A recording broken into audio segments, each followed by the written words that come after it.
Assalamualaikum warahmatullahi wabarakatuh. Selamat pagi anak-anak kelas 12 akuntansi. Kita berjumpa lagi dalam mata pelajaran praktikum akuntansi perusahaan jasa dan manufaktur. Untuk di kelas 12 kita belajar di akuntansi perusahaan manufaktur. Untuk pertemuan yang kemarin kita sudah membahas tentang transaksi perusahaan manufaktur. Dan untuk pertemuan kali ini kita akan membahas materi kita yaitu tentang penerapan jurnal khusus perusahaan manufaktur. Baik anak-anak, untuk jurnal khusus perusahaan manufaktur ini ya, ada beberapa jurnal yang sama dengan perusahaan jasa dan dagang, namun ada yang berbeda. Jurnal khusus, kenapa kita harus belajar tentang jurnal khusus ini ya?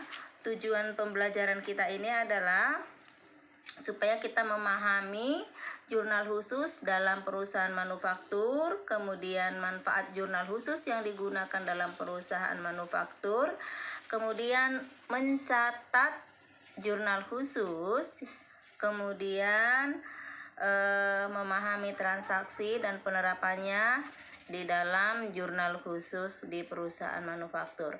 Baik anak-anak, jurnal khusus dalam perusahaan manufaktur itu ada jurnal pembelian, jurnal penjualan, jurnal penerimaan kas, jurnal pengeluaran kas, kemudian ada jurnal pemakaian bahan baku. Jurnal pemakaian bahan baku inilah yang berbeda dari jurnal perusahaan jasa dan perusahaan dagang. Kemudian ada jurnal umum. Kemudian untuk apa jurnal ini dalam perusahaan manufaktur?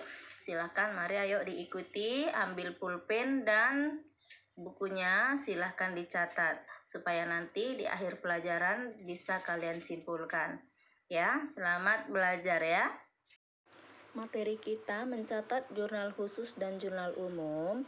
KD ini adalah menerapkan pencatatan transaksi dalam jurnal khusus. Nah, jenis jurnal khusus dalam akuntansi manufaktur adalah pertama jurnal pembelian. Ini khusus untuk mencatat pembelian barang secara kredit. Yang kedua jurnal penjualan. Ini untuk mencatat penjualan khusus yang secara kredit. Yang ketiga, jurnal pengeluaran kas. Ini khusus untuk mencatat transaksi yang berkaitan dengan pengeluaran kas, seperti pembayaran utang, pembelian tunai, dan biaya-biaya operasi lainnya. Selanjutnya yang keempat adalah jurnal penerimaan kas. Ini khusus untuk mencatat yang berkaitan dengan penerimaan kas, seperti penerimaan piutang, penjualan tunai, pendapatan bunga, sewa, dan lain sebagainya. Dan yang kelima ini adalah jurnal pemakaian bahan baku. Nah, untuk ini khusus mencatat pemakaian bahan baku. Inilah yang membedakan perusahaan manufaktur, perusahaan jasa, dan perusahaan dagang.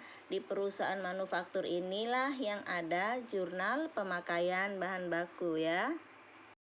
Dan kemudian yang keenam adalah jurnal umum. Ini untuk mencatat transaksi yang tidak dapat dikelompokkan atau dimasukkan ke dalam jurnal yang 5 tadi di atas ya, seperti retur pembelian, retur penjualan, penyusutan, dan lain sebagainya.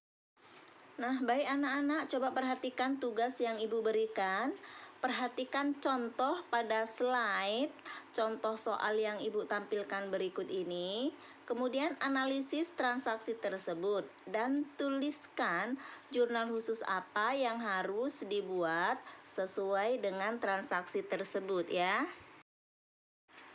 Baik anak-anak, perhatikan ini adalah contoh soal 1. Perhatikan transaksinya ya, supaya bisa menjawab soalnya. Selanjutnya perhatikan anak-anak, ini adalah contoh soal 2. Perhatikan transaksinya ya, supaya bisa dijawab soalnya. Dan ini adalah transaksi yang ketiga. Coba diperhatikan anak-anak bukti transaksinya. Perhatikan ya. Demikian anak-anak kelas 12 akuntansi pelajaran kita hari ini.